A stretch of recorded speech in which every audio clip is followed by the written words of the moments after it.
en tiempo y espacio. Lo último que nosotros estábamos hablando acerca de Israel. Sin embargo, si nosotros nos conectamos con lo que hemos estado viendo como temática anterior, ¿qué debemos recordar? Número 1, que nosotros estamos estudiando los eventos finales y que los eventos finales forman parte de lo que nosotros conocemos en teología sistemática. ¿Cómo se llama al estudio? No, ¿cómo se llama el estudio de los eventos finales? Aquí está, por eso digo, voy a hacer, no sé si hacerles una especie porque después de 2 semanas que se van, es como que, gracias Johnny, es como decir, es que wow, hay que comenzar de cero otra vez con todo lo que hemos estado viendo. Recuerden que ya hay conceptos o términos que ustedes deben manejar aquí y tener aquí bien fijados para que podamos hacer la conexión, ¿no? Para que podamos tener esta hilación de ideas y de temas. Y nosotros hablamos que dentro del estudio de la teología, nosotros estudiamos uno de los temas doctrinas, nosotros estudiamos la escatología. Y la escatología es el estudio de las últimas cosas. Y aquí entra entonces el estudio de los eventos finales.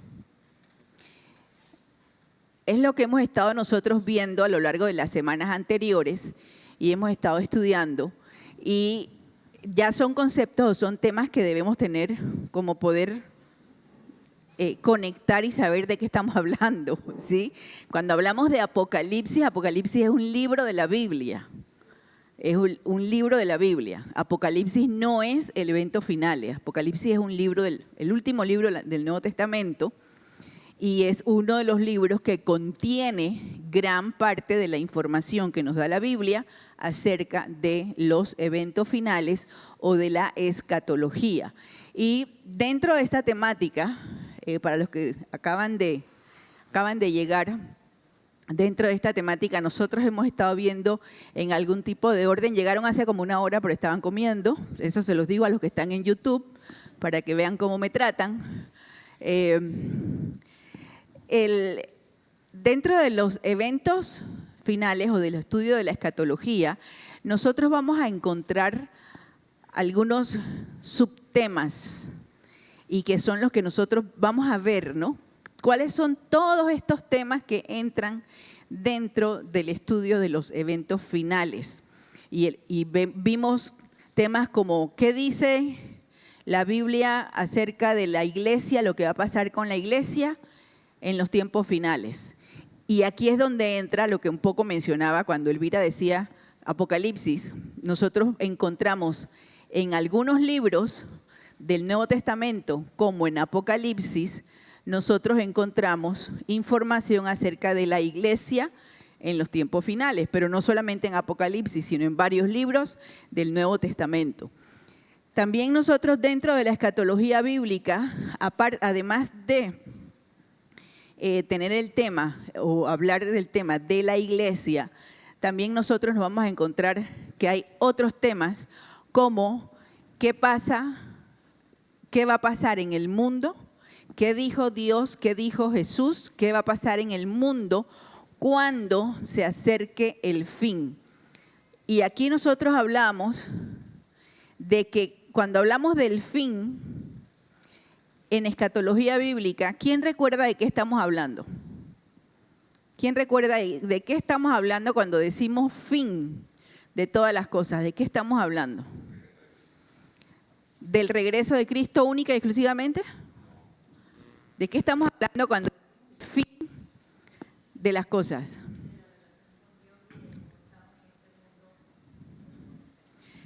Cuando hablamos de eventos finales nos referimos a cómo va a ser el fin, de acuerdo a la Biblia, del mundo, del ser humano y de las cosas tal como nosotros las conocemos. Porque todo es en función de la relación del ser humano con Dios o de Dios con el ser humano.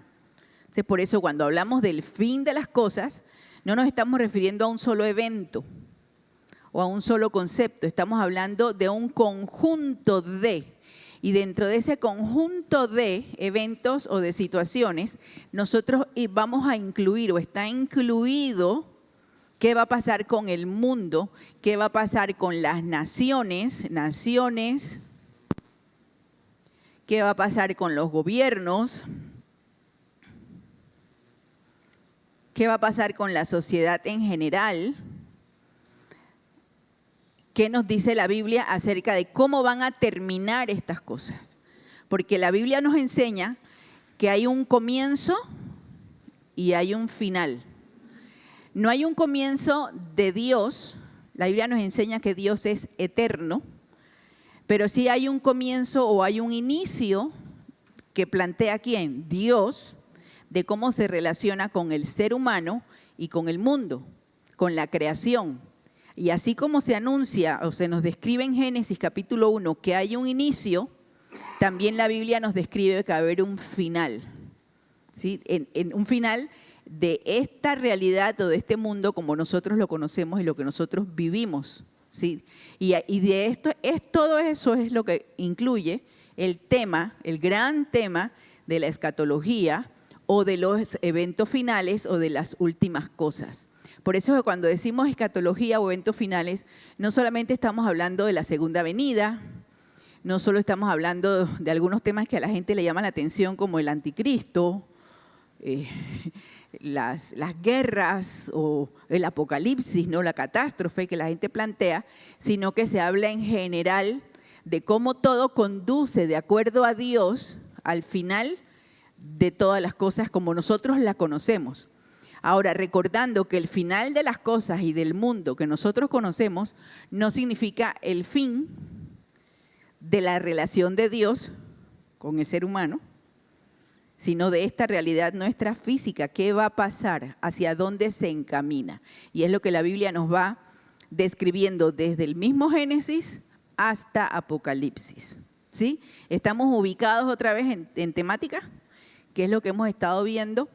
Recuerden que todas las clases anteriores están en el canal de YouTube. Entonces, si ha perdido alguna, puede ver las clases en el canal de YouTube. Como me decía Leida, que ella, las que no ha podido venir, ella las estaba viendo por el canal de YouTube. Solo que hoy Leida me dijo, pero hoy sí vengo, pastora, porque hay dulce.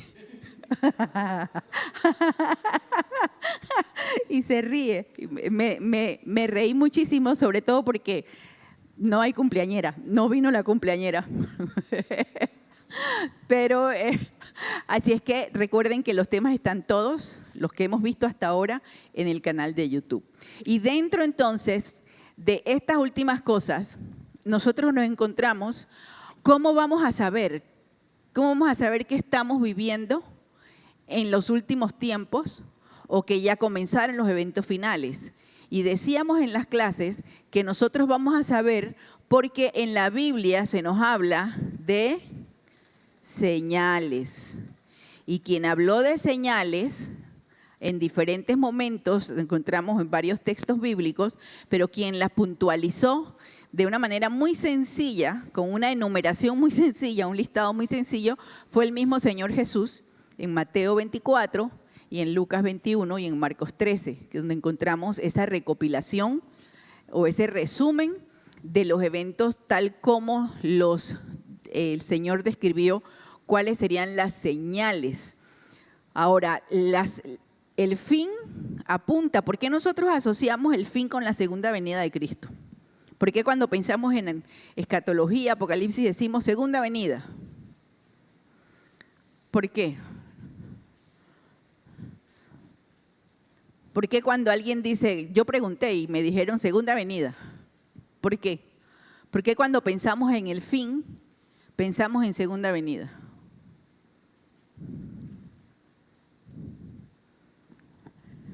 Nadie, vamos a traer los sanduichitos, vamos a ponerlos todos aquí. Vamos a poner café. Vamos a poner cake. ¿Por qué cuando decimos tiempos finales, la mayoría piensa en dos cosas? Apocalipsis, catástrofe, muerte, destrucción, y otro grupo piensa en segunda venida.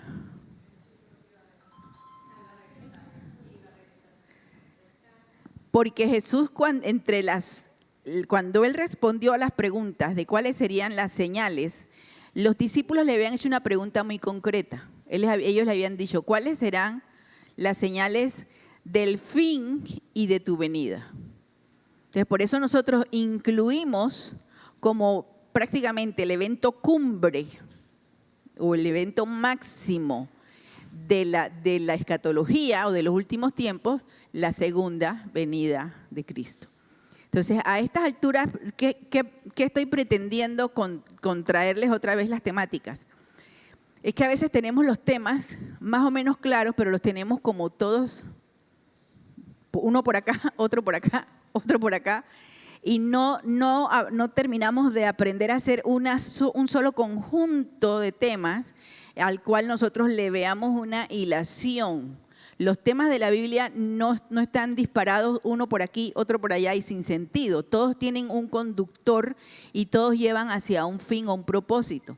Entonces nosotros a medida que vamos estudiando ya debemos poder enfocarnos en, bueno, ¿de qué estamos hablando cuando hablamos de, por ejemplo, cuando hablamos de la salvación? ¿De qué estamos hablando? Cuando estamos hablando de Dios Padre, ¿de qué estamos hablando? Cuando estamos hablando del Espíritu Santo, ¿de qué estamos hablando? Entonces, cuando estamos hablando de eventos finales, ¿de qué estamos hablando? Entonces, poder tener un panorama completo aquí, que nosotros podamos hacer una secuencia y que si yo les preguntara y les dijera, vamos a hacer un quiz, como si estuviéramos en la escuela, vamos a sacar una hoja de papel y que yo les dijera, bueno, escriban los temas, qué significa escatología y de qué trata la escatología y cuáles son los temas. A estas alturas, los que han ido siguiendo el material, usted tiene material, ¿verdad? Por si alguien no tiene material en papel, no, los demás todos tienen su, pero no lo trajeron, dice Alex.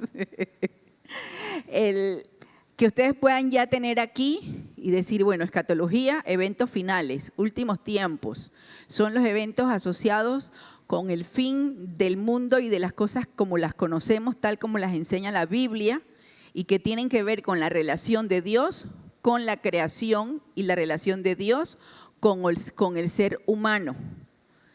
¿Sí? Que va a tener un fin, que ese fin lo asociamos con la segunda venida de Cristo, porque Jesús anunció que Él vendría otra vez y la segunda venida es entonces el momento cumbre en esa revelación de Dios con el ser humano, Él dijo que iba a regresar y que dentro de eso, antes que Él regrese, tienen que pasar muchas cosas.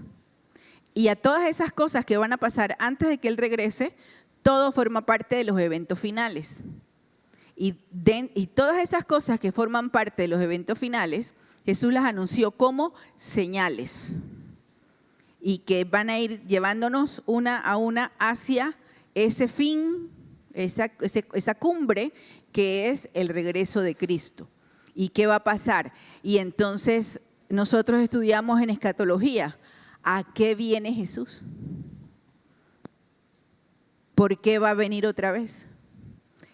¿Cuándo vino Jesús la primera vez? Se acaban de comer el pavo, así que tienen que saber cuándo. Jesús vino, nació, se hizo hombre, Dios se hizo hombre para tomar el lugar del pecador, ¿verdad? Y así pagar el precio por el pecado y vino a salvarnos. ¿Con qué figura o con qué imagen se asocia a Jesús cuando pensamos en su primera venida o en su nacimiento? ¿Con una oveja? ¿Cómo más? ¿Un cordero? ¿Cómo más? ¿Cómo se habla de Jesús, el que fue anunciado, el Mesías que fue anunciado? Cuando pensamos en a qué vino, vino a la cruz como pastor. ¿Cuál es la actitud? ¿Cómo vino? ¿A qué vino Jesús? A servir. Entonces nosotros asociamos la primera venida de Cristo. Él vino a servir, a dar su vida en rescate por muchos. Él se hizo hombre para morir en la cruz del Calvario y así pagar el precio por la redención. Entonces Él vino y por eso mucha gente en el entorno de Jesús no creyó que Él era el Mesías, porque estaban esperando a un rey que viniera a juzgar, a un juez, un líder militar que liberara a los judíos de la opresión de los romanos, y es lo que estaban esperando. No habían entendido la imagen del siervo, y Jesús vino como siervo a morir, y por eso Él nace y toma lugar de siervo, dice Filipenses capítulo 2, se humilla hasta hacerse siervo, tomar forma humana, morir en la cruz, la muerte en la cruz, para dar su vida, ¿sí? Entonces, esa es la primera venida. Ahora, ¿para qué va a venir otra vez? Si ya vino.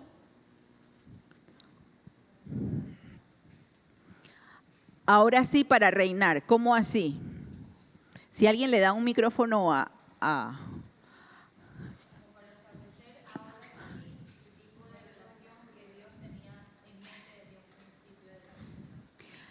para ahora sí establecer, dice Wendy Elizabeth, para así, hoy estoy insoportable, ustedes no sé para qué, si saben cómo soy, para qué me invitan. El Señor dice, Él vino, cuando Dios hizo al ser humano, Génesis capítulo 1. Recuerden, ¿por qué debemos tener el concepto claro? Para poder ir atrás y decir de dónde viene esto. ¿De dónde viene? Desde Génesis 1.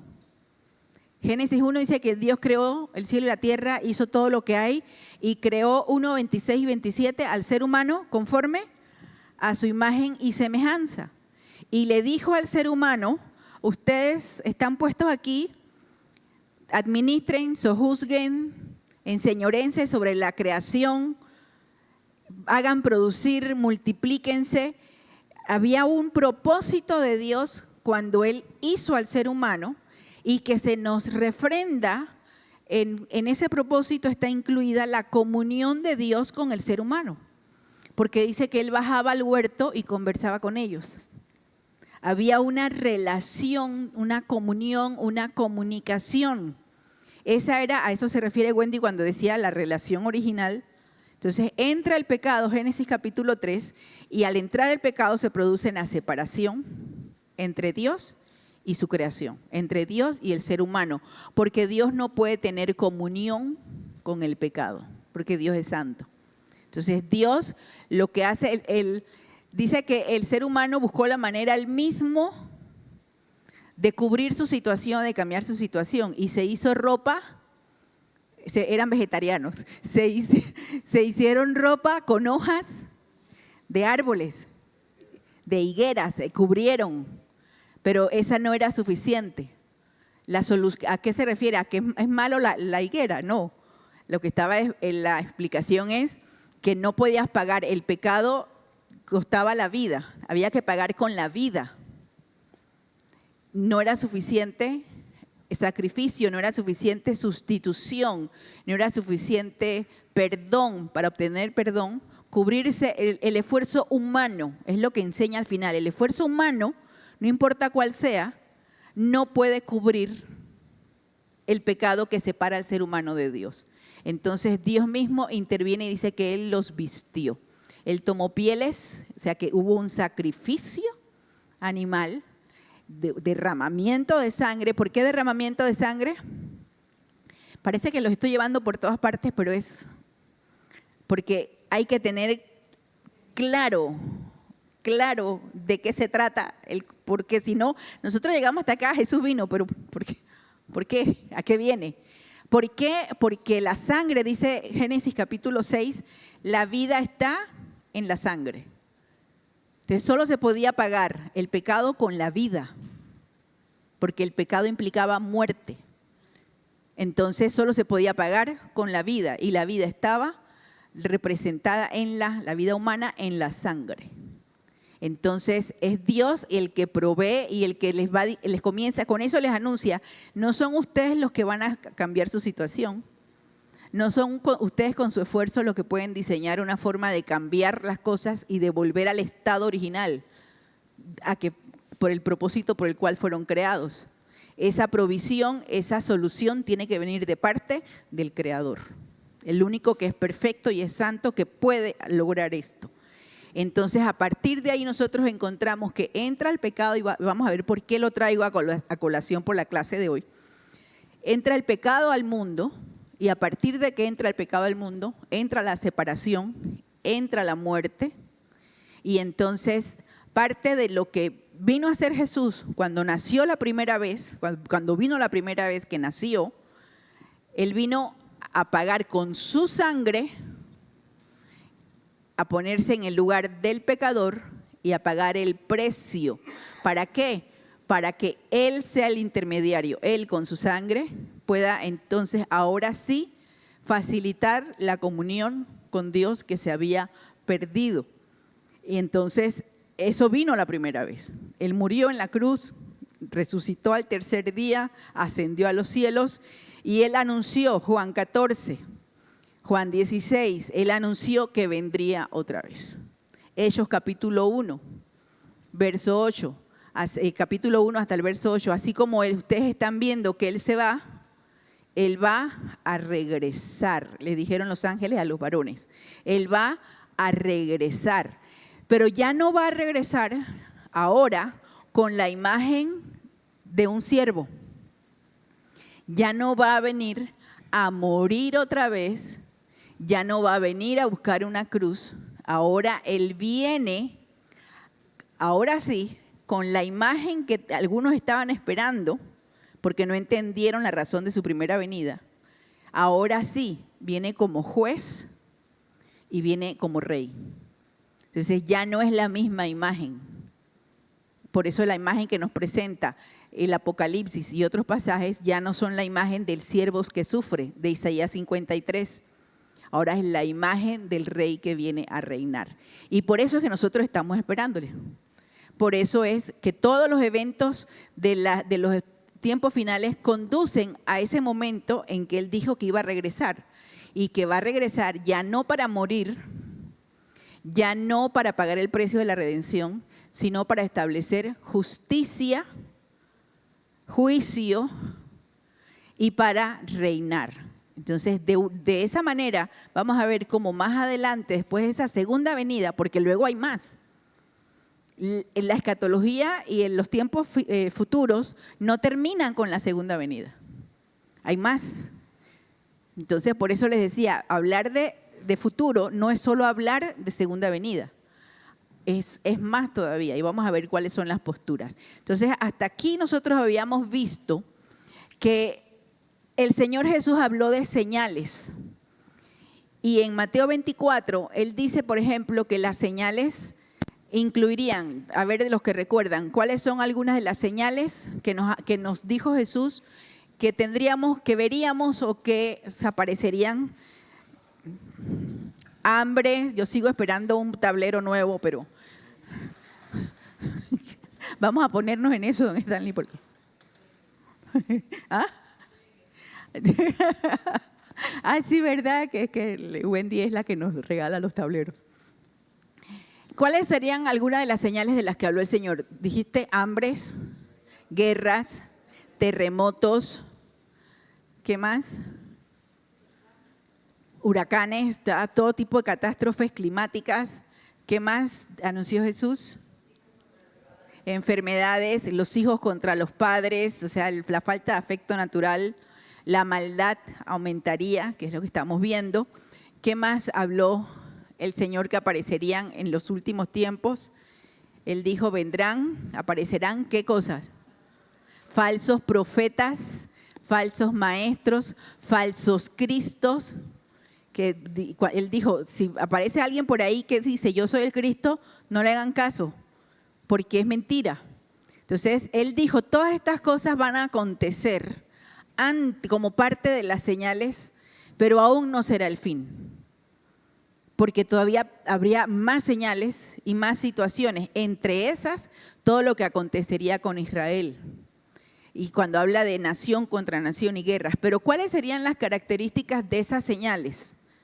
¿Cómo sabemos? Porque la gente siempre dice, esto ha pasado toda la vida. Desde que el ser humano es ser humano, ha habido hambre, terremotos, huracanes, guerras, nación contra nación.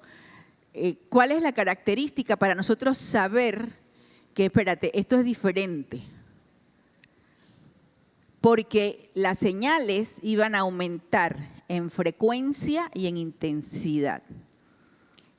Él dijo, estas señales serán como dolores de una mujer que está de parto, que comienzan en chiquito y luego van aumentando. ¿Por qué nosotros estamos mirando los acontecimientos del mundo y siempre debemos estar pendientes? ¿Serán estas señales del fin? Porque todas estas señales del fin, aunque han pasado toda la vida, tienen que ocurrir en conjunto. Tienen que darse en el mismo espacio de tiempo para que nosotros podamos decir, estas señales me parecen sospechosas. ¿Sí? Tienen que ocurrir en el mismo espacio de tiempo y además, como una gran señal estaba todo lo que va a acontecer con Israel. Entonces nosotros estamos mirando todo lo que ha pasado y lo que está pasando en el mundo. Yo no sé si ustedes están siguiendo todas las noticias del mundo. Es como que uno hace así y se da, ¿dónde miro? ¿Qué hago? Mejor pongo una cómica.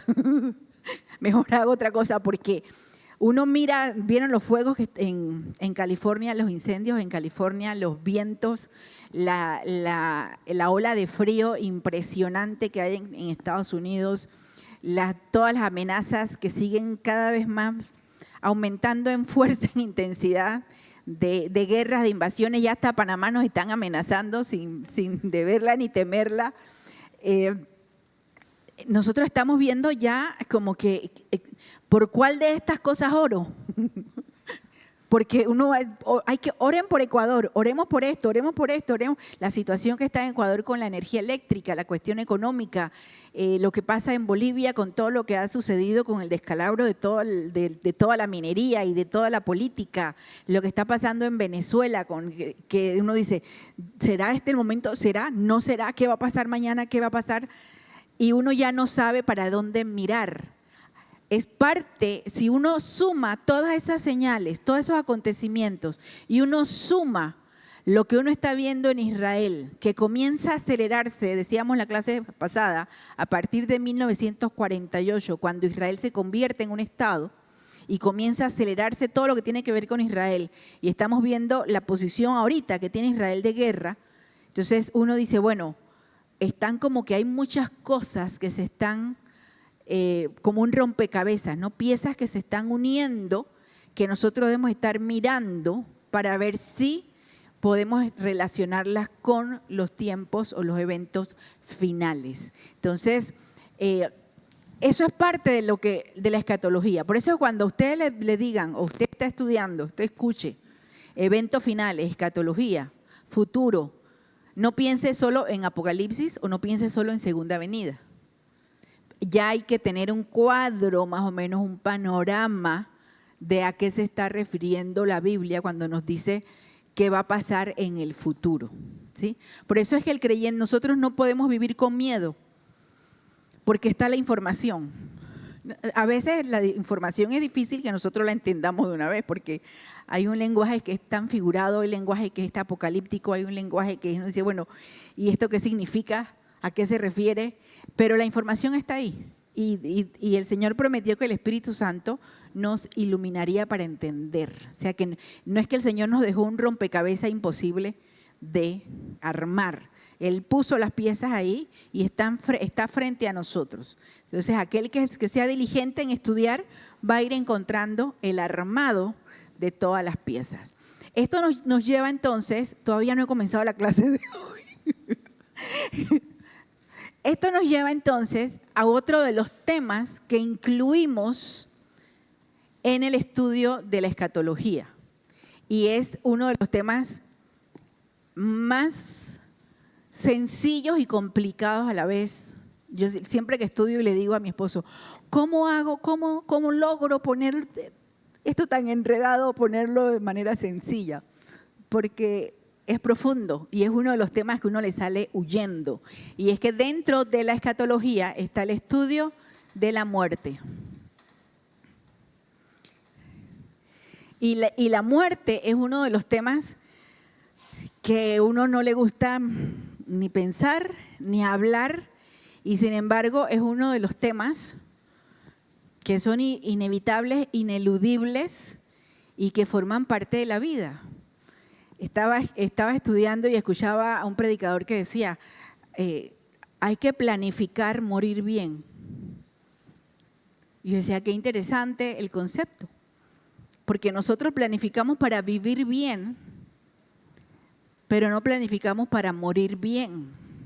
Entonces, él explicaba su idea a partir de que debemos vivir bien y cuidarnos para que cuando llegue nuestro final, sea un final bueno, entre comillas, sea un final bueno. O sea, debemos planificar morir bien, porque si nosotros planificamos nuestra muerte, así como planificamos nuestra vida, tal vez nuestra muerte no sea tan traumática para la gente que queda.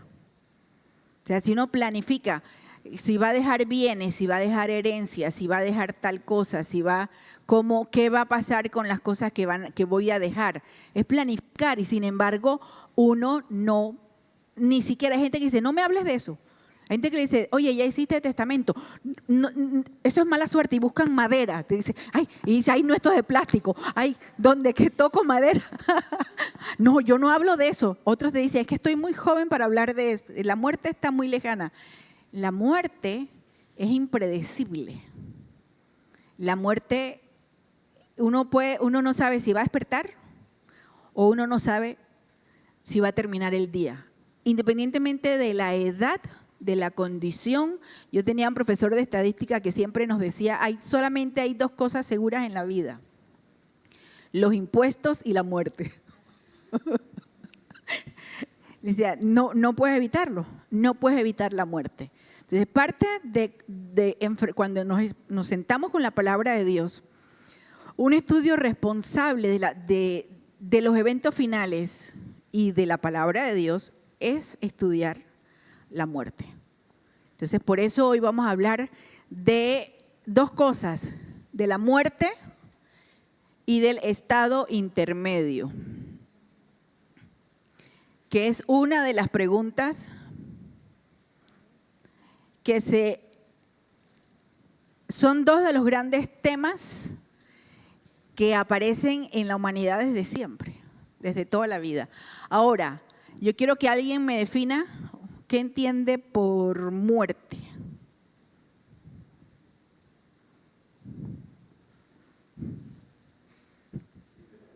El fin de la vida. ¿El fin de la vida?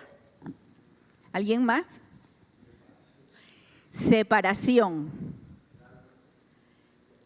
La separación del alma con el cuerpo. ¿Alguien más que entiende por muerte? El fin de la vida en la forma en que la conocemos. El final de la actividad. Fíjense que de la vida. Fíjense que es lo que decía. Es un tema cotidiano de todos los días, pero cuando uno dice, defínelo, dice, bueno, el fin de la vida. Y para hablar de la muerte, tenemos que volver a Génesis. Por eso les decía, parece que está desconectado, pero tenemos que volver a Génesis y tenemos que volver al ser humano como tal, para poder nosotros entender que cuando hablamos de muerte, no hablamos de cesación o de final. La muerte no es el final, vamos a ver por qué, o tampoco es cesación, que es sinónimo. La muerte es, como decía el pastor Daniel, separación. Y cuando nosotros hablamos de muerte, nosotros hablamos de dos tipos de muerte. Hay dos tipos de muerte. Está la muerte física, que es un poco lo que decía el pastor Guillermo, de la vida como la conocemos, y está la muerte espiritual. Y aquí es donde digo que voy a tratar de ponerlo complicado sencillo. ¿A dónde nosotros comenzamos a notar la existencia de la muerte? Siempre aparejada la muerte con la vida. La vida se nos dice en Génesis capítulo 1 que Dios creó todas las cosas y que cuando fue a crear al ser humano, tomó ¿de dónde? ¿De dónde tomó? Del barro, de la tierra, de la arcilla, y como si fuera plastilina o masilla, con sus manos moldeó a un ser humano e hizo un ser humano. Recordemos que siempre, cuando usted vaya a estudiar y pueda anotar por ahí, busque en Google, cuáles son los componentes químicos del ser humano. Usted va a encontrar que uno de los componentes más grandes, mayor cantidad, de la composición del cuerpo humano son los mismos componentes que la arcilla. 78%. Ustedes lo pueden buscar y pueden preguntarle al ChatGPT, ¿está compuesto el ser humano de arcilla? ¿Está el barro en la composición del cuerpo, composición química? Y cuando los científicos descubrieron esto, hicieron un gran escándalo y dijeron, ¡oh! La Biblia tenía razón, porque resulta que los componentes químicos de la arcilla, del barro, de la tierra, son los mayores componentes del cuerpo humano. Pero la Biblia lo dice en Génesis 1. Dios tomó del barro, hizo al ser humano, le dio fuerza, vida física, y luego dice que Él sopló en él aliento de vida. Entonces, desde el punto de vista de la vida humana, cuando nosotros pensemos en vida, pensemos que hay dos tipos de vida. Así como hay dos tipos de muerte, hay dos tipos de vida. Hay una vida que nosotros conocemos como bio, que tiene que ver con todo lo físico, lo biológico, el cuerpo, todo lo que nosotros pensamos en biología, por eso comienza con bio. La palabra, el prefijo bio significa vida y se refiere a la vida física. Pero también hay otra palabra, sobre todo que lo encontramos en griego y en hebreo, que es la palabra zoe. La palabra zoe significa vida, pero ya no está haciendo referencia a la vida biológica o a la vida física, sino que se refiere a la vida espiritual o la vida inmaterial, si lo queremos poner de otra manera, y la bio a la vida material. Entonces, cuando Dios hizo al ser humano con bio y con zoe. Lo hizo con una vida física y sopló en él aliento de vida, que es vida inmaterial. Y a esa vida nosotros conocemos ya de una manera más coloquial, más de nuestra manera de entender las cosas. Nosotros entendemos entonces que el ser humano tiene un cuerpo que responde a lo material,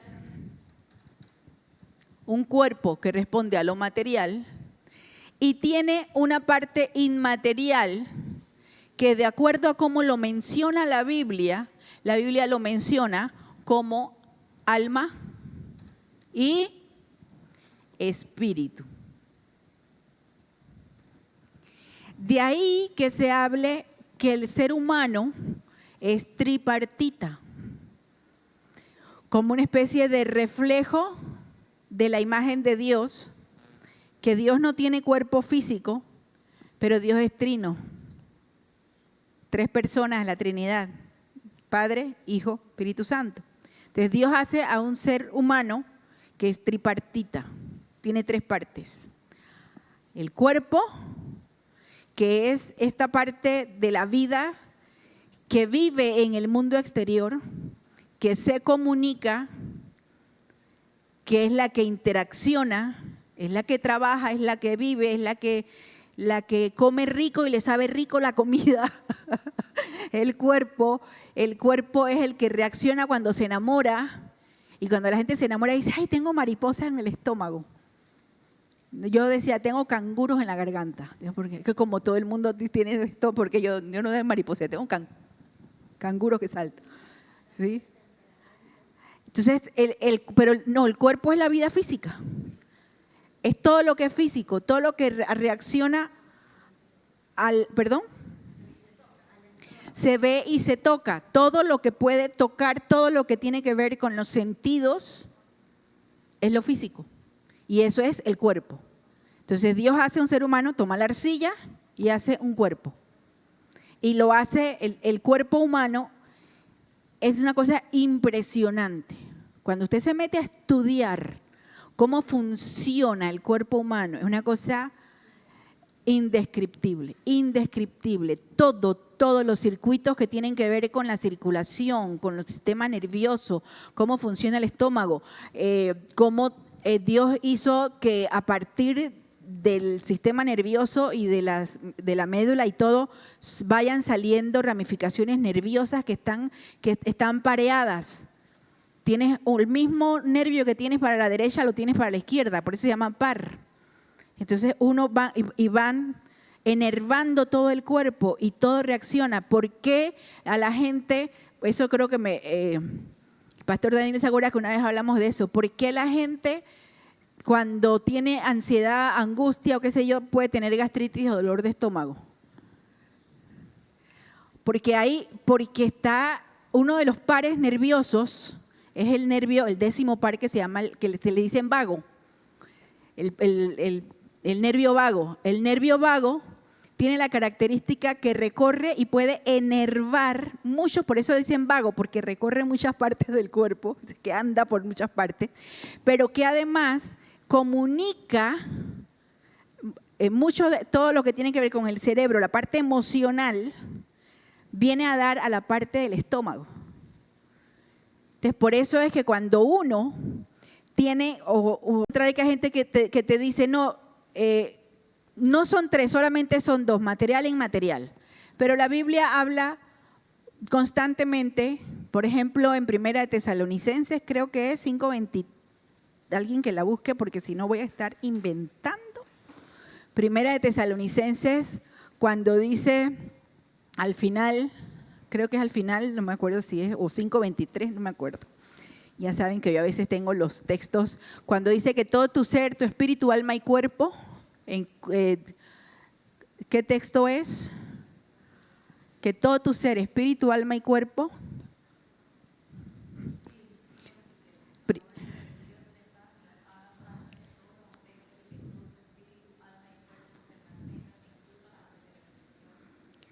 Este es uno de los textos, 1 de Tesalonicenses 5:23, en donde nosotros encontramos de manera explícita esta división y se menciona como espíritu, alma y cuerpo. Y es interesante porque se los menciona en el orden correcto, de importancia que le da Dios cuando habla de espíritu, alma y cuerpo. Nosotros al revés. Nosotros los seres humanos damos la importancia al revés. Le damos más importancia al cuerpo, después al alma y de último al espíritu. Si acaso al espíritu, ¿sí? Pero Dios lo dice de manera correcta el orden. Pablo dice espíritu, alma y cuerpo. Entonces, en esas, quiero saber hasta aquí. Yo no sé si la gente que está conectada puede mandar un dedito o algo, un corazón. Está maluca la señal hoy de internet. Bueno, pero sí se está grabando, ¿verdad? Sí va a quedar grabado. Tampoco. No. Ok, bueno, ustedes no se preocupen que la vida es maravillosa. Pero hasta aquí, los que estamos aquí presenciales, ¿está claro hasta aquí el tema? Necesito saber si está claro o no lo estoy enredando. Recuerden que si tienen alguna pregunta pueden hacerla con toda libertad. Entonces, Dios hace la vida humana y al ser humano lo hace tripartito, en 3 partes. Y en esas 3 partes que hace Dios, decíamos que hace al ser humano con una parte material, que es el cuerpo, y hace una parte inmaterial. Entonces nosotros decimos el cuerpo es la parte física que se relaciona con el entorno, ¿verdad? Todo lo físico. Luego nosotros encontramos el alma. El alma no se ve. El alma está dentro del cuerpo. Y el espíritu también, por eso dice parte inmaterial. Tiene que ver con ese aliento de vida que sopla el Señor. Y es sobre todo aquella parte cuando dice Génesis que Dios hizo al ser humano conforme a su imagen y semejanza. La imagen de Dios en el ser humano no es el cuerpo físico. No es que Dios nos hizo, que Él tiene un cuerpo como el de los hombres y que entonces nos hizo con un cuerpo. Porque la Biblia, el resto de la Biblia nos explica y dice Dios es espíritu. ¿Sí? Entonces, la imagen de Dios no es en nosotros, no es la parte física, ¿sí? Sino que es la parte inmaterial. Y la parte inmaterial, decimos, es el alma y es el espíritu. Ahora, ¿qué aprendemos cuando estudiamos toda la Escritura? Recuerden que para poder nosotros hacer una doctrina de cualquiera de estos temas hay que ver qué dice toda la Biblia, no qué dice uno solo. ¿Sí? ¿Qué nosotros nos encontramos que es el alma? El alma es esa parte inmaterial del ser humano en donde reposan o residen nuestra voluntad, nuestra capacidad de pensar, nuestra capacidad de sentir emociones. Fíjense que no es lo mismo sentir físicamente que sentir emociones. Yo siento físicamente, lo sentí, pero sentir emociones, ¡ay, me dolió! Esa es la emoción asociada con lo físico, ¿verdad? Pero siempre las emociones están asociadas con la parte física. La voluntad, la capacidad de pensar, la capacidad de sentir emociones, tener sentimientos. Cuando decimos voluntad, es la capacidad de tomar decisiones. Por eso pensar, la capacidad moral del ser humano de distinguir el bien y el mal. Todo eso está en lo que nosotros entendemos que es la parte inmaterial del ser humano que le permite ya no solamente expresarse o relacionarse físicamente con el entorno, sino que le permite tener una interacción que es personal. Y es allí donde nosotros entendemos que la imagen de Dios en el ser humano es una imagen personal, que Dios es persona, porque Dios piensa, siente y actúa. Entonces Dios nos hizo con la capacidad de pensar, de sentir y de actuar. Entonces esa es la parte inmaterial que nosotros estudiamos y entendemos como alma. Y luego está la parte inmaterial, que tampoco se ve, que nosotros entendemos como espíritu con minúscula, porque es el espíritu humano. Y esa parte inmaterial es aquella parte del ser humano que tiene la capacidad de comunicarse con Dios. Es la parte del ser humano que le hace sentir la necesidad de trascender a lo físico y de poder tener una relación espiritual con un ser superior. Por eso lo encontramos en todas las culturas. La necesidad o la búsqueda de cómo hago yo para conocer a Dios, para saber quién es Dios, y el ser humano se ha ido inventando en la búsqueda de cómo yo describo o cómo yo encuentro. Ahora, volvemos a Génesis. Dios hizo al ser humano, Génesis 1, 26 y 27. Génesis capítulo 2 recapitula la creación y añade entonces cómo fue el momento en que creó a Eva. Creo que es el capítulo 2 de Génesis.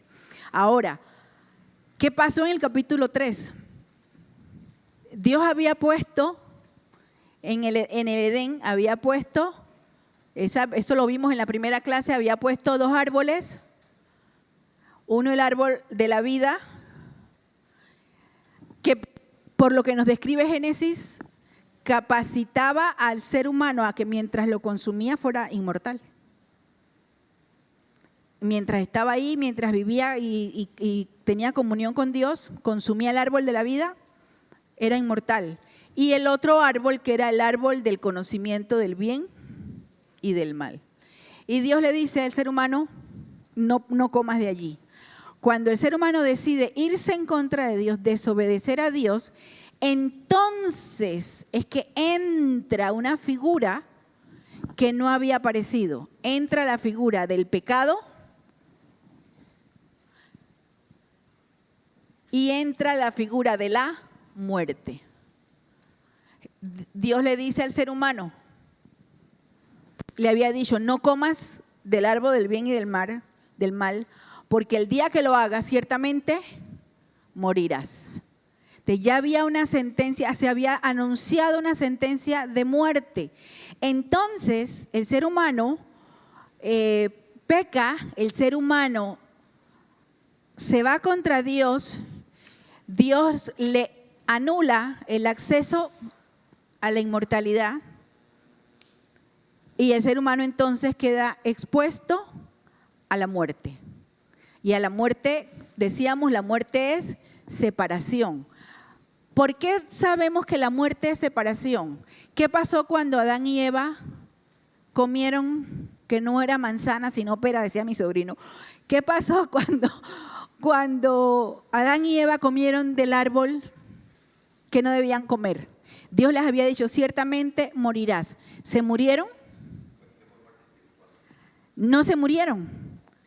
Uno diría, bueno, debe haber caído de una vez, patabum, muertos físicamente, pero no se murieron, siguieron vivos. Entonces cuando nosotros decimos, un momento, ¿qué pasó aquí? Y es cuando comenzamos a entender el concepto de muerte. El primer concepto de muerte, cuando entra el pecado, lo primero que se muere es esto, el espíritu. Hay una muerte, el espíritu, recuerden que muerte como separación. Ese espíritu que Dios le había dado al ser humano para que pudiera comunicarse, tener comunión con él, ahora pierde esa capacidad. Es separado de esa capacidad. Por eso es que la Biblia habla en el Nuevo Testamento cuando explica la salvación y dice, estábamos muertos en nuestros delitos y pecados. El espíritu estaba muerto, ya no podía entender lo espiritual, dice la Biblia, no se puede acercar a Dios. Por eso, aunque siente como esa necesidad de que tiene que haber algo más, hace su propio esfuerzo, pero no logra comunicar, porque el pecado hace separación. Vamos a buscar en un texto a ver si me acuerdo cuál es, pero yo les prometo que sí me voy a acordar. En Isaías 59, creo que es Isaías 59. Cualquiera piensa que yo no estudio, pero sí estudio. Isaías 59, verso 2, ¿qué dice?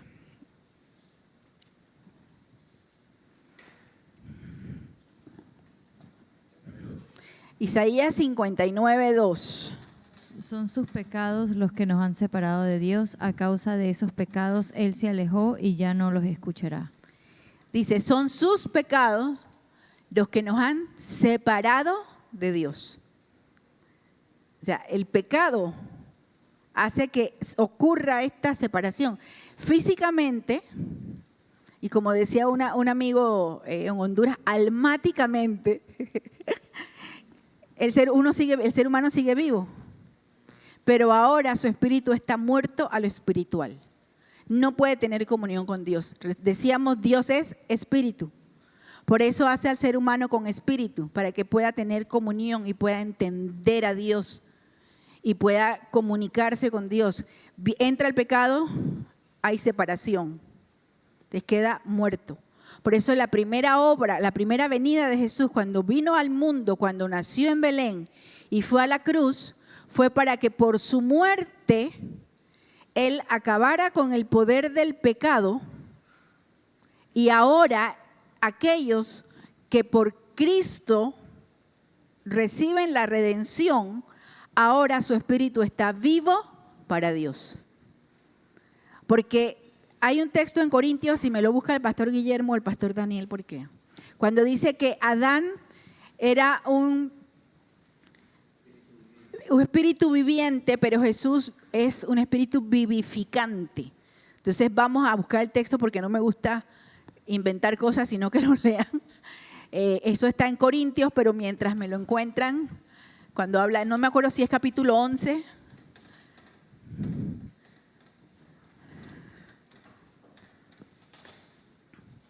De segunda de Corintios, no sé. Pues, primera de Corintios 15, 45. A ver qué dice Primera de Corintios 15, 45.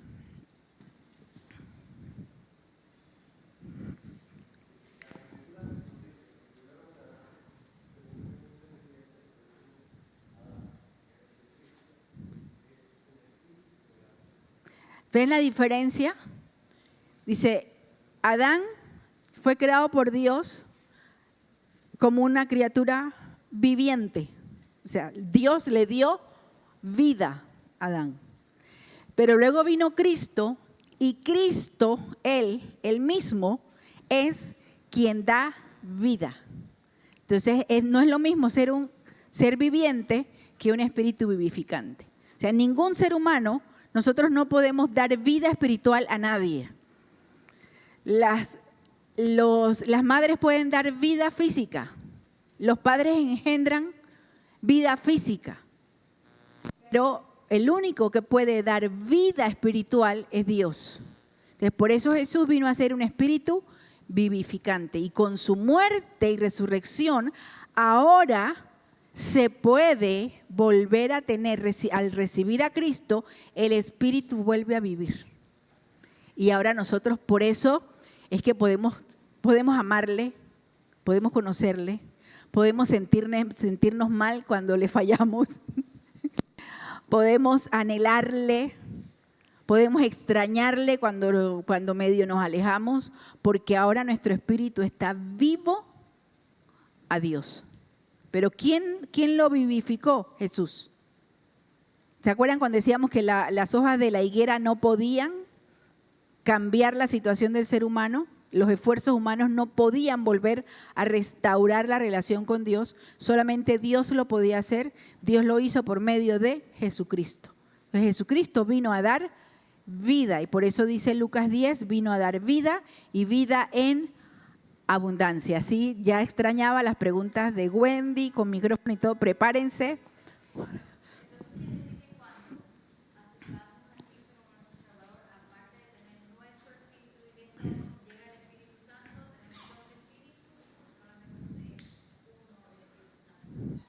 Sí, eso es una pregunta interesante porque tiene que ver con la naturaleza humana.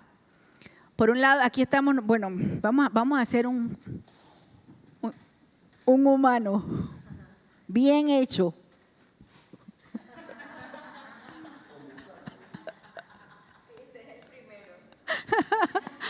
Un ser humano bien hecho.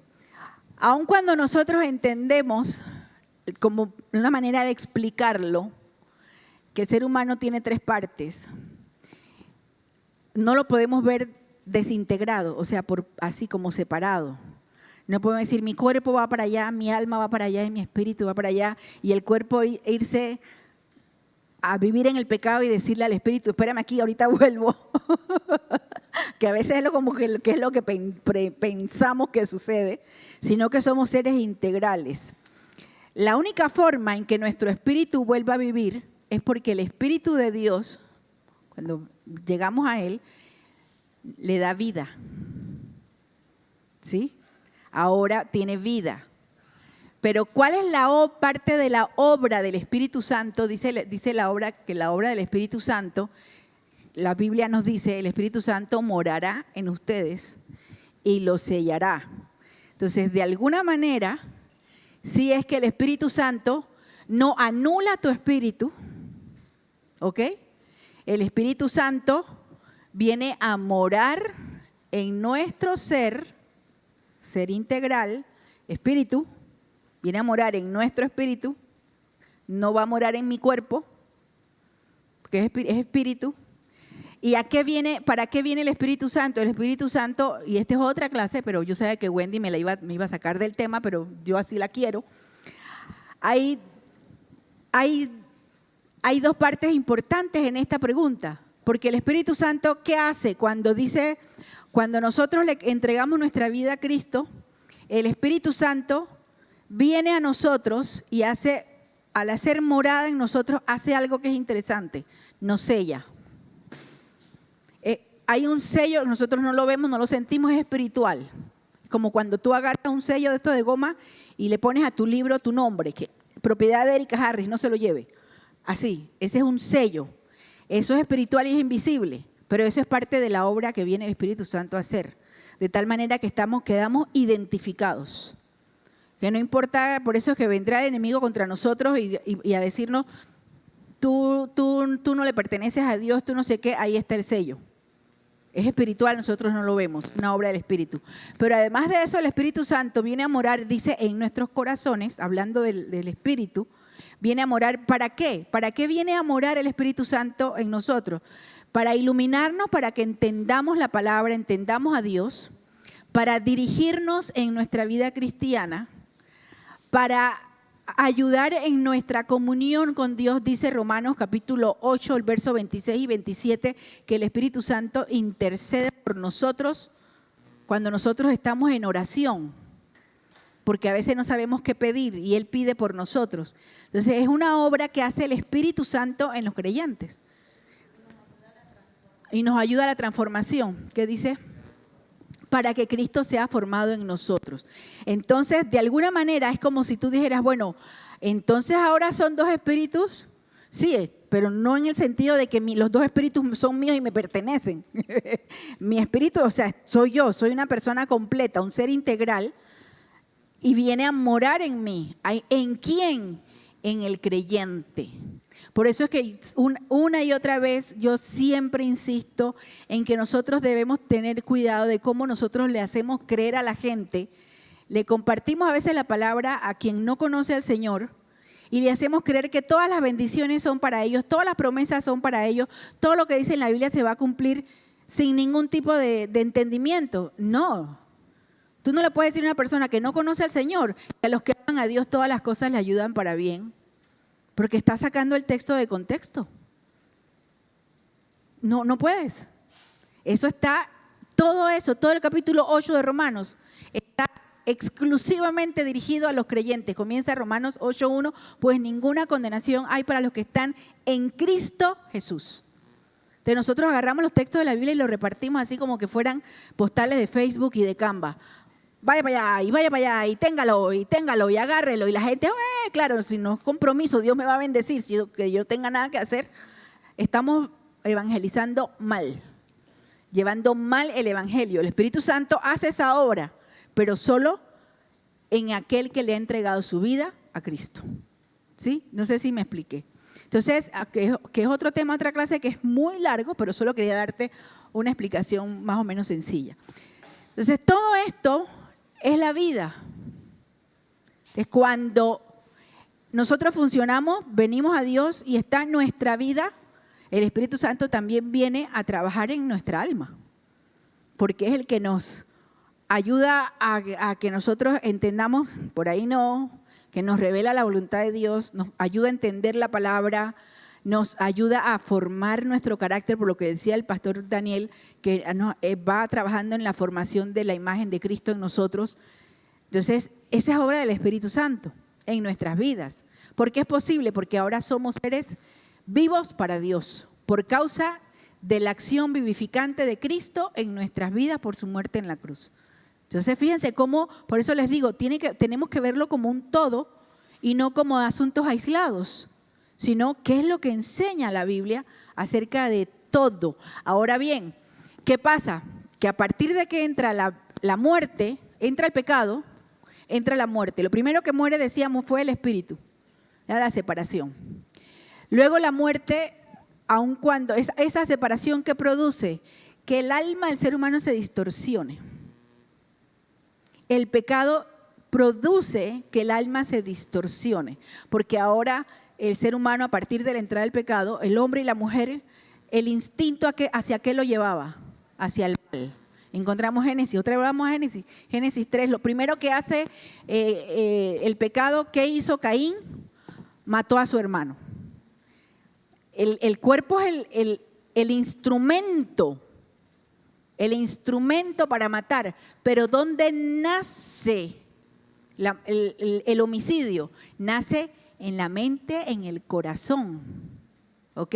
Entonces, ahí hay una distorsión. Entonces, la muerte física vino a ser entonces la siguiente consecuencia natural de la entrada del pecado. Porque ahora, al no tener acceso al árbol de la vida, el ser humano estaba expuesto a una creación que Dios había ahora maldecido, a una creación expuesta a lo mortal, a la corrupción, a lo corruptible, a la enfermedad, a todo lo que, al sufrimiento, a todo lo que era parte, lo que no hubiera sido parte de la vida si el ser humano no hubiera pecado. Entonces ya vino la muerte física como una consecuencia o un efecto natural o esperado o esperable de la caída por causa del pecado. Entonces ahora todos los seres humanos, vamos a buscar Hebreos 9:27, creo que es la cita, Hebreos 9:27, que dice Hebreos 9:27. Y yo creo que esta clase va a tener segunda parte porque no les voy a poder hablar de todas las muertes que hay en la Biblia, pero bueno. Y de la manera que está establecido para los hombres que mueran una sola vez y después de esto el juicio. Fíjense que ya entonces la muerte viene a estar establecida para todos los hombres, todos los seres humanos. Está establecido que los seres humanos mueran una sola vez. Entonces, viene la muerte, pero fíjense que no termina con la muerte, porque dice que mueran una sola vez y luego, luego de la muerte, el juicio. Que el ser humano sigue, o sea, que hay algo que tenemos que entender. Tenemos que entender que la muerte física está establecida para el ser humano. Pero la parte espiritual todavía sigue, está llamada, recuerden, es la imagen de Dios, es inmortal, es inmaterial. Entonces, el espíritu sin Dios, el espíritu del ser humano sin Dios, no tiene función, pero está llamado a responder ante la muerte. ¿Ok?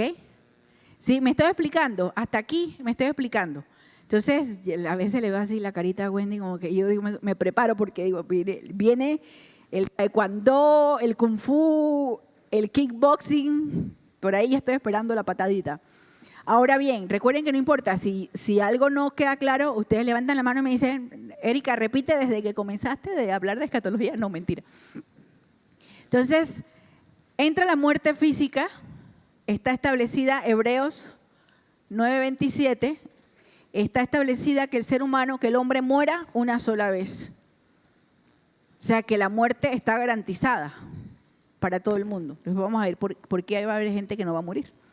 Pero está garantizada para todo el mundo. Está establecido. ¿Por qué? ¿Qué dice Romanos 6:23?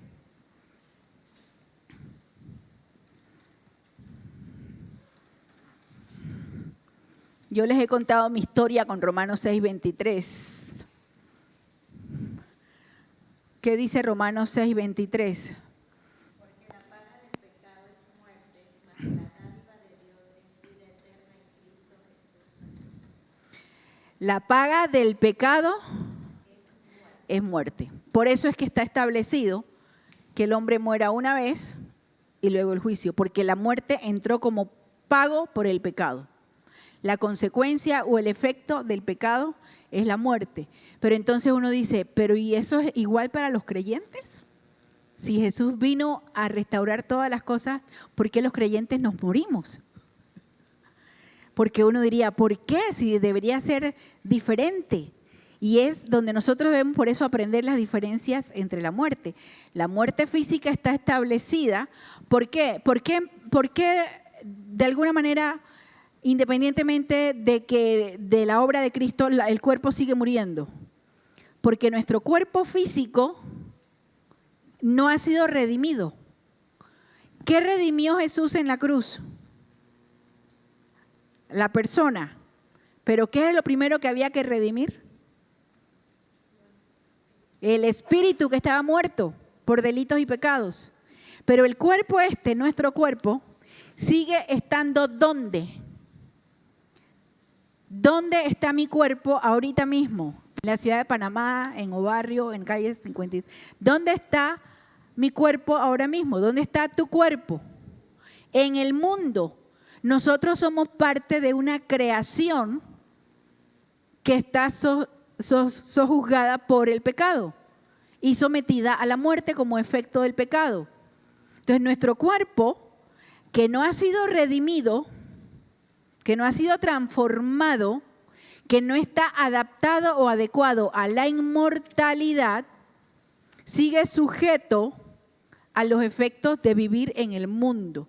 Y por eso y uno dice, pero Jesús pudo haber quitado eso de una vez cuando murió en la cruz, pudo habernos quitado toda la parte física y el sufrimiento y todo lo demás y las enfermedades, y a veces uno dice, ¿por qué Dios no lo hizo? ¿Por qué no nos quitó todo de una vez? En parte esa es una de las cosas que nosotros tal vez nunca entenderemos, si no hasta más allá, pero la Biblia sí nos da algunas ideas de por qué Dios dejó el sufrimiento y dejó al cuerpo expuesto a lo que pasa en el mundo. Por un lado, porque llama a nuestro cuerpo como cuerpo de corrupción o cuerpo corrompido por causa de los efectos del pecado. Número 2, porque muchas veces Dios permite que los sufrimientos de nuestro cuerpo sean parte de nuestra formación. Jesús dijo, en el mundo tendrán aflicción. Por otro lado, porque al nosotros ser empáticos o parecidos en los quebrantamientos que soportó Jesús, Él enfrentó el sufrimiento y la muerte, ¿sí? Entonces, hay varias razones que nosotros pudiéramos encontrar doctrinalmente hablando o bíblicamente hablando de por qué Dios enseguida que le conocimos, no nos transformó el cuerpo. Porque el cuerpo no corruptible o el cuerpo inmortal no está diseñado para vivir en la corrupción. Está diseñado para vivir en la eternidad, en lo incorruptible. Entonces, habría como una especie de contradicción. La Biblia dice que el último enemigo, 1 Corintios capítulo 15, el último enemigo a ser vencido es la muerte. Entonces, Dios dejó que el cuerpo va a ser lo último, o sea, aquí en el cuerpo físico se va a morir. Todo el mundo está destinado a morir una vez. Está hablando del cuerpo físico. Que dice, volverá al polvo de donde salió. Y por eso es que el cuerpo, cuando uno muere y uno entierra, a uno lo entierran en la tierra, el cuerpo comienza a descomponerse en todos sus componentes y toma tiempo la descomposición del cuerpo humano. ¿Y en qué se convierte finalmente? Si usted abre un ataúd que no ha sido embalsamado, lo que sea, y qué sé yo, y usted después de un tiempo abre y dice, bueno, ¿qué va a encontrar? Polvo, tierra, porque está así, dijo Dios que iba a suceder. Volverás a ser polvo, porque del polvo fuiste creado. Entonces, la muerte física viene como parte de Romanos 6:23, que dice la paga del pecado es muerte. Ahora bien, esa es la primera muerte, o esa es la muerte que está diseñada para el cuerpo. Voy a dejar hasta aquí porque este tema los veo que están como que uy, porque está el tema del estado. Lo que sigue es hablar entonces qué pasa después que uno se muere, que es lo que llamamos el estado intermedio. Porque fíjense, Hebreos dice, está diseñado que el ser humano muera una vez y después. O sea, quiere decir que hay algo que sigue después de la muerte. Entonces, una cosa que sí debemos entender nosotros como hijos de Dios, como creyentes, es el texto que mencionaba hace un rato de Romanos 8:1. Vamos a buscarlo y anótenlo en alguna parte para terminar con esto, y al terminar voy a hacer una especie de conclusión. Romanos 8:1.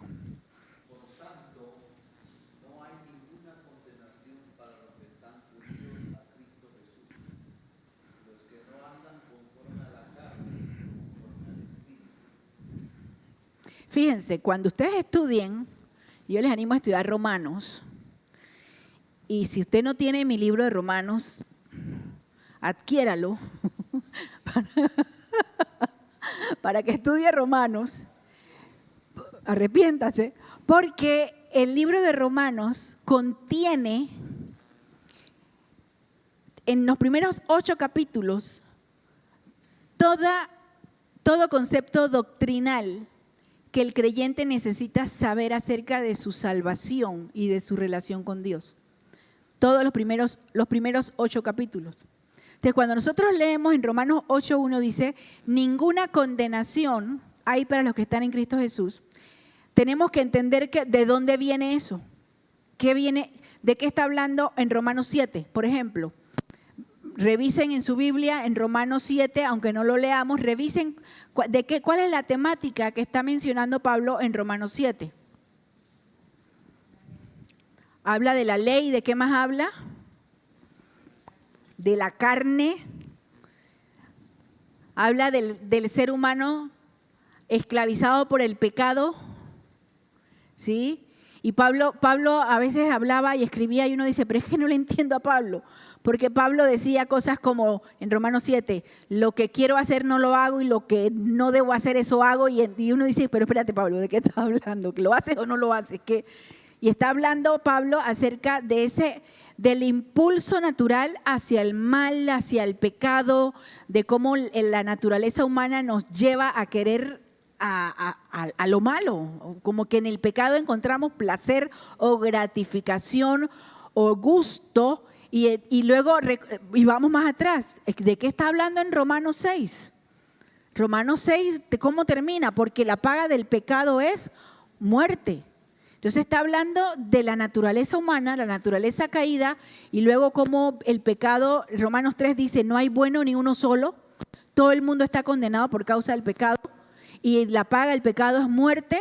Y luego Pablo dice encima de eso que la paga del pecado es muerte. Romanos 7 dice, y entonces encima que la paga del pecado es muerte, lo único que me pide mi cuerpo es pecar.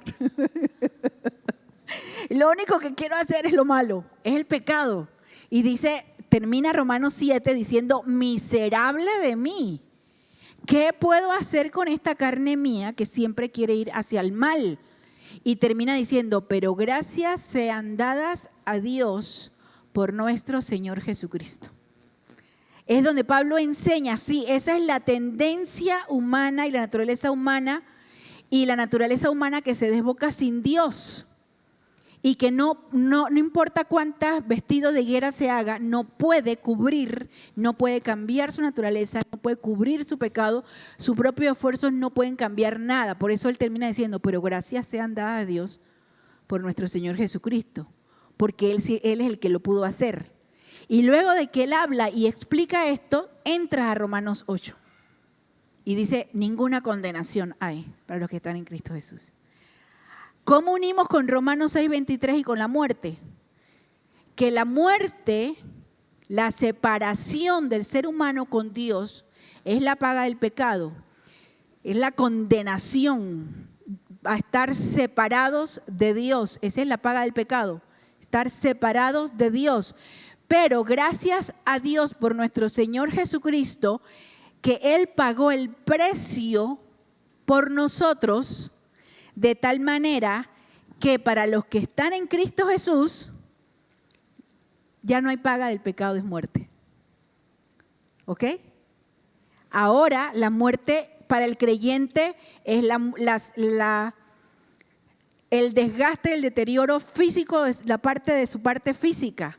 Pero Ya no hay condenación, no se acaba, no hay separación entre Dios y los que son salvos por Cristo Jesús, porque ya no hay ninguna condenación para los que están en Cristo Jesús. Por eso es que es aplicable entonces, por medio de Cristo, cuando entendemos Romanos 8:1, es aplicable lo que dice en la Escritura Juan 3:16, porque de tal manera amó Dios al mundo que dio a su Hijo para que a los que en Él creen no se pierdan, sino que tengan vida eterna. Entonces, ¿puede entrar la muerte física a nuestros cuerpos? Sí. Y después vendrá entonces qué va a pasar con esos cuerpos. Después lo veremos en la próxima clase. La muerte física vendrá, pero no se ocasiona para el creyente una separación eterna de Dios. ¿Por qué? Porque ninguna condenación hay para los que están en Cristo Jesús. Entonces, por eso es que para el creyente no deja de vivir. Por eso Pablo dice en Filipenses, ¿qué problema? Dice, para cualquiera de las dos cosas estoy bien. Si me tengo que morir, bien. Y si para vivir también. Porque él dice, para mí el vivir es Cristo, pero el morir es ganancia. Porque Pablo entendía que la muerte física, la separación del cuerpo, del entorno, de la vida física, no era el fin de la vida, sino que era el inicio o la continuación de una vida con Dios, de la vida eterna. Por eso dice, para mí el morir es ganancia. Wendy.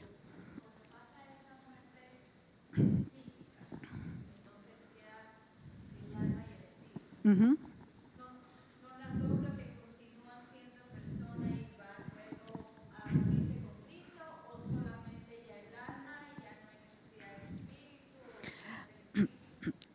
espíritu. El alma y el espíritu. Regresa, dice la Biblia, el espíritu regresa a Dios que lo dio.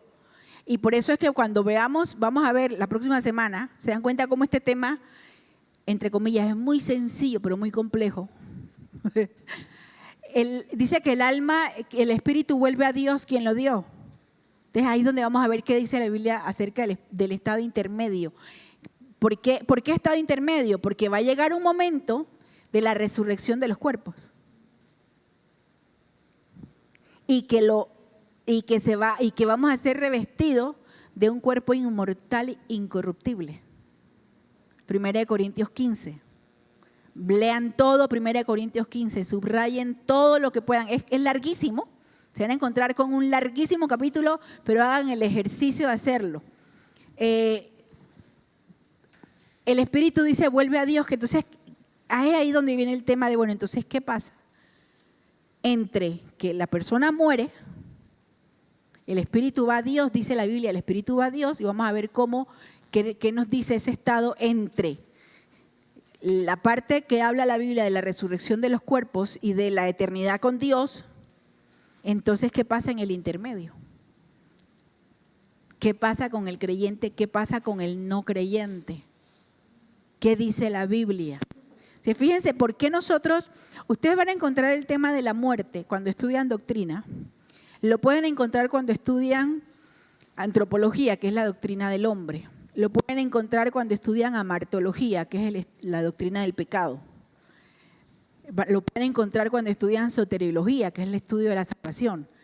Pero también lo encontramos en la escatología por esto, el estudio del futuro, porque tiene que ver entonces que, bueno, ¿qué pasa si parte de los tiempos finales tienen que ver con que Jesús va a regresar, con que va a haber justicia, va a haber juicio, va a haber...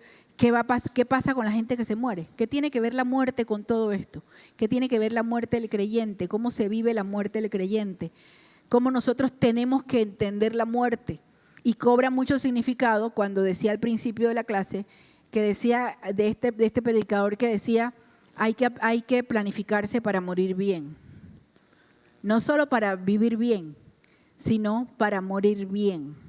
Y tiene que ver no solo con la parte del testamento y de dejar las cosas en orden, tiene que ver con qué legado dejo moralmente, emocionalmente a mi familia, qué testimonio dejo, ¿Qué ejemplo de vida dejo? ¿Qué dejo aquí cuando me muera?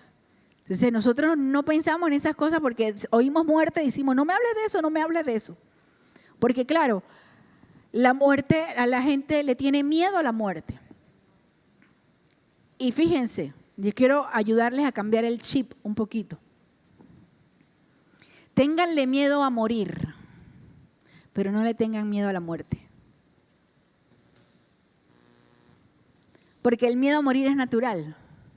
El miedo a morir es, no sabemos cómo va a ser, si me va a doler, si va a durar mucho el proceso, si va a ser de un momento a otro, si va a ser por enfermedad, si va a ser... Entonces, es normal, le tenemos miedo a lo que no conocemos. Entonces, ok, de aquí en adelante, cuando usted piense en la muerte, dígale, Señor, lo que me da miedo es morirme, pero no tengo miedo a la muerte. Porque la muerte para el creyente, la muerte física, no significa separación de Dios, que es lo que significa la muerte en general. Porque la muerte en el creyente no separa al creyente de Dios, todo lo contrario. Dice la Biblia que la muerte viene a ser un servidor que nos conduce a nuestra siguiente etapa de nuestra relación con Dios. Si nosotros entendiéramos eso así, viviríamos con mucho menos miedo a la muerte, más planificando la muerte y entendiendo que es normal. ¿Qué es lo que nos duele de la muerte? Si somos honestos, ¿nos da miedo el morirnos? Si uno no conoce al Señor, le debe dar miedo la muerte en general. Pero también a los que quedamos vivos, cuando se nos muere un familiar, lo que nos da miedo es el dolor de la separación, la ausencia. Yo tengo todo lo que va, bueno, el mes solo llevamos 8 días, pero desde finales de diciembre yo vengo con una lucha emocional muy fuerte. Ustedes saben que yo les cuento todo así como que si a ustedes les importara, ¿no? Pero bueno, una muerte una lucha no espiritual, una carga emocional muy fuerte, porque mi mamá va a cumplir 1 año que murió. Entonces el día 11, el sábado. Entonces cuando hay estos momentos de aniversario, la mente, nuestra alma, mi mente comienza a revivir los últimos días, los últimos momentos, los no sé qué, lo que no hice, lo que pude haber hecho, lo que no sé qué. Eso es humano. Entonces, en eso es que la muerte nos afecta a los que nos quedamos vivos.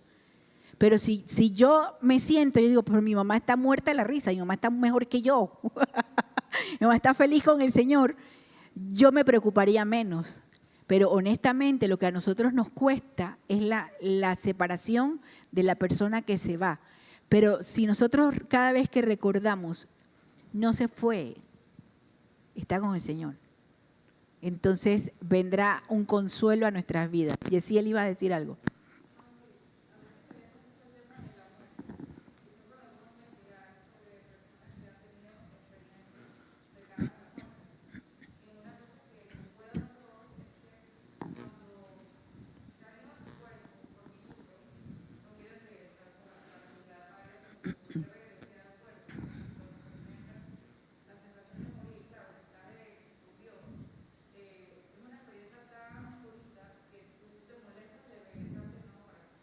Eso es bien interesante, eso que lo mencionas, y nosotros debemos tomarlos con pinza.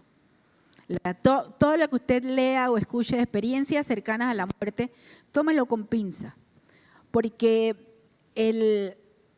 usted va a encontrar personas ateas o cristianas que describen lo mismo. Y que te dicen, había una luz y había no sé qué y no quería. Entonces, eso lo que trae es confusión, porque entonces la gente que dice, bueno, si es lo mismo para el creyente y no creyente, entonces cero estrés.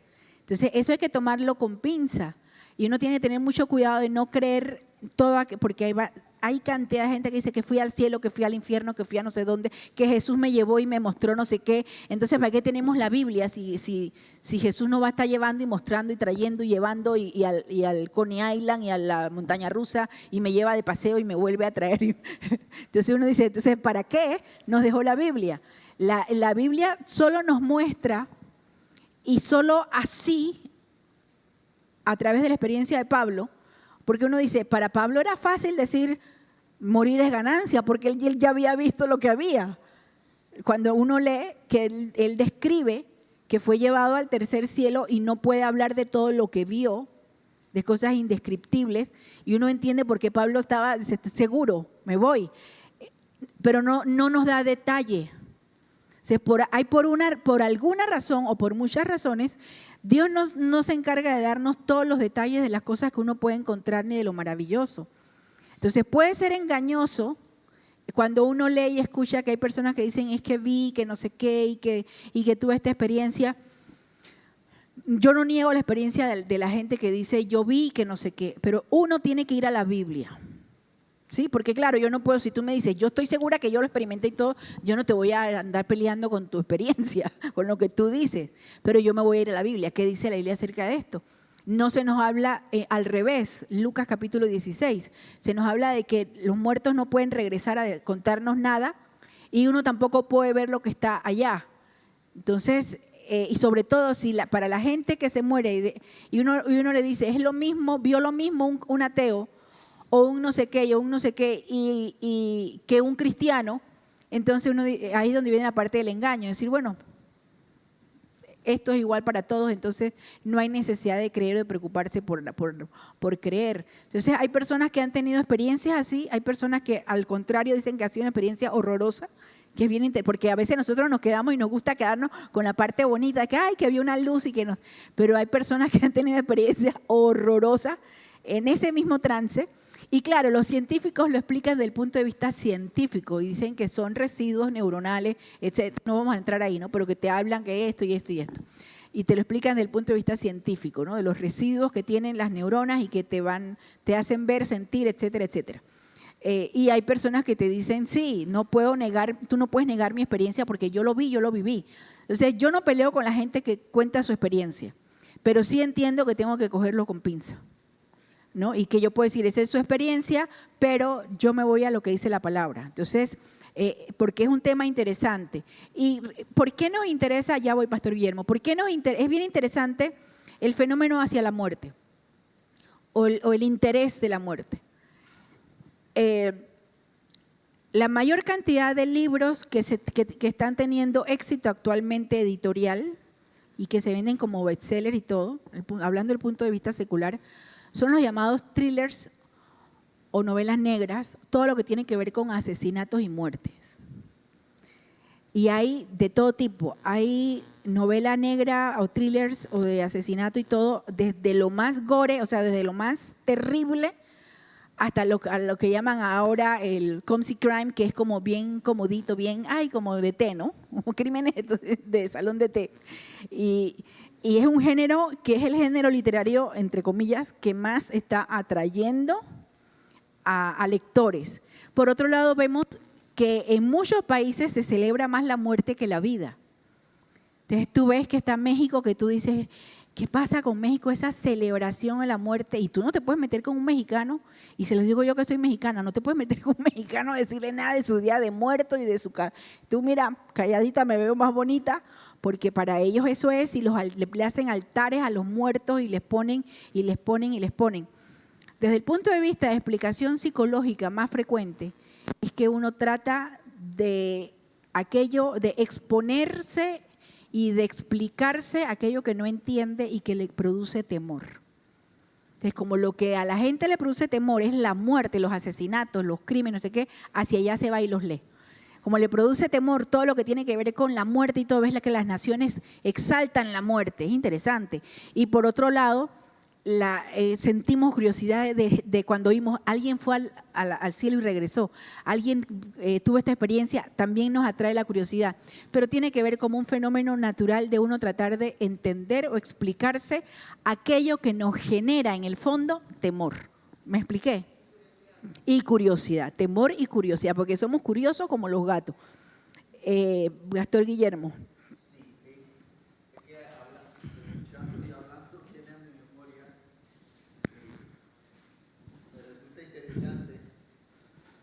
Lázaro murió y resucitó y el Señor no le permitió que llorara. experiencia, yo diría la maravillosa, porque fue el Señor el que lo llamó de vuelta. Y no hay ningún registro donde Lázaro testificara. O contara lo que vio, lo que vivió. Para mí significa que es irrelevante, Sí, que no es necesario que sepamos. porque no hay registro de que él dijera nada. Capítulo 11 del Evangelio de Juan. Yo quería comentar nada más, pues, Un poquito más alto porque... que es sumamente interesante todo el tema y me queda en mi mente resonando también la frase que comúnmente decimos y es que está en su presencia, o sea, que nuestro ser querido está en su presencia y es nuestra esperanza e incluso también de volverlos a ver. Entonces creo que parte de todo este aprendizaje nos va a traer a la verdad, a la luz de la palabra del Señor, realmente qué es lo que pasa, qué sucede, o si tengo que esperar hasta el último momento, eventos y demás, para entonces realmente, o sea, todas esas cosas son expectativas y me encanta el tema porque de verdad nos aclara, pero a la luz de la palabra realmente para poder hablar con otras personas que quizás tienen y desconocen mucho más, ¿no? Entonces sí, es bien interesante. Y sobre todo que nosotros a estudiar la palabra porque debemos conocer todo el consejo de Dios, dice el libro de los Hechos, pero también es importante que nosotros, Hechos 20, pero también es importante que nosotros conozcamos lo que dice la Escritura para poder hablar y tener conciencia de la necesidad de la gente de conocer al Señor, porque ahí está en juego la vida, no la muerte, la vida. Pastor Daniel.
O nueva revelación sobre tal cosa.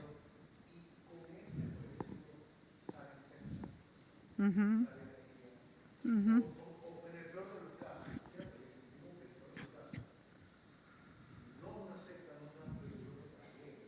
Ujú. Ujú.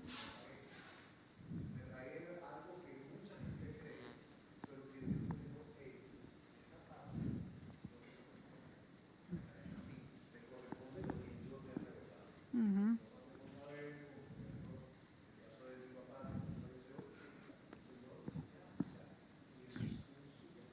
Ujú.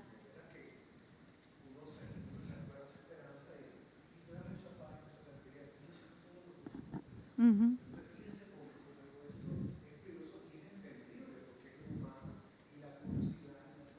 Ujú. Horas. Sí. De todo hay.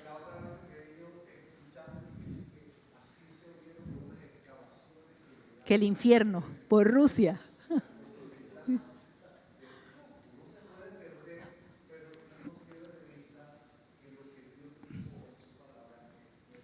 Y es suficiente. Busquen el texto. Busquen, que alguien busque que encuentren el texto donde dice que las cosas secretas le pertenecen a Dios.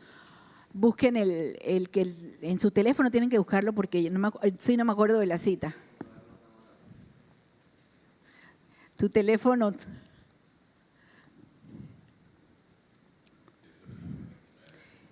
Deuteronomio 29, 29, ¿qué dice?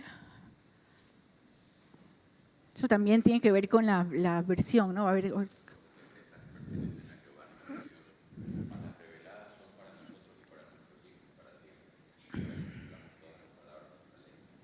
ajá, entonces fíjense lo que dice, ¿no?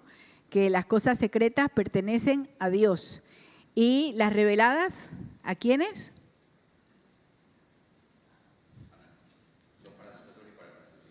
¿Y las reveladas cuáles son? Las que Dios ha puesto en su palabra para que nosotros conozcamos.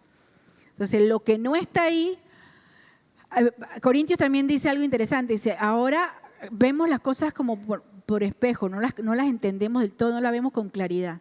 Pero llegará un momento en que entenderemos, que veremos todas las cosas tal y como son. Entonces, mientras llega ese momento, siempre contrastemos la información y lo que escuchamos con la palabra. Entonces, si alguien llega y te dice, fíjate que se me apareció fulano que se había muerto y me dijo que prepare tal cosa porque el Señor viene no sé cuándo o porque en el tal septiembre de tal año va a haber tal cosa, entonces tú dices, espérate. Comenzando con que la Biblia no enseña que los muertos no regresan para contarme nada. Entonces ya a partir de ahí, ya yo me desapego de cualquier información que no pueda ser contrastada o confirmada por la palabra de Dios. Entonces vamos a quedar aquí porque yo sé que es un tema bien complicado, pero muy interesante. Y la próxima semana vamos a ver el estado intermedio. Y recuerden que esto forma parte de, bueno, qué es lo que pasa en los tiempos, cómo entendemos en los tiempos finales cuál es el papel de la muerte en la vida del ser humano. Señor, te damos gracias en esta hora por la oportunidad, por el tiempo, porque hemos podido estar aquí, hemos podido reunirnos. Gracias porque siempre estudiar tu palabra nos llena, por un lado, de bendición, pero también estimula nuestro anhelo de conocer más. Que sea este el caso, Señor. Guárdanos al regresar a nuestra casa, ayúdanos a descansar en la noche y sigue dándonos fuerzas para lo que queda de la semana. Así oramos en el nombre de Jesús. Amén. No se vayan que hay cositas para comer.